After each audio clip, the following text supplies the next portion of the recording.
quand on a tendance à vouloir perdre du poids, la première chose qu'on fait, c'est de limiter les graisses. Et on a trop tendance à se dire, bah, si j'ai du gras et que je veux perdre mon gras, il faut que je mange moins gras. Ok?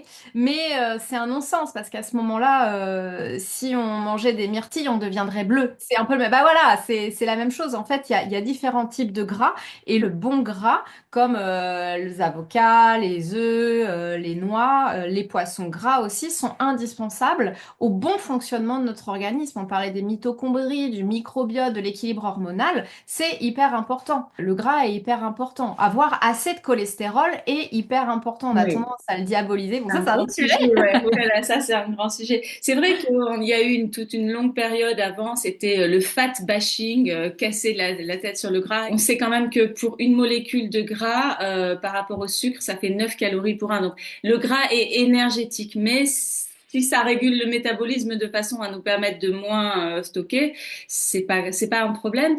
Et donc en tout cas pour ces graisses brunes, on sait que pour la perte de poids, on a intérêt à favoriser remonter la catégorie de graisse brune et diminuer la graisse blanche. Et les neurotransmetteurs, non seulement ils nous aident à être bien dans notre tête, dans notre vie et tout ça, mais ils nous aident aussi sur la répartition graisse brune et graisse blanche. Déjà, ça, c'est les catécholamines.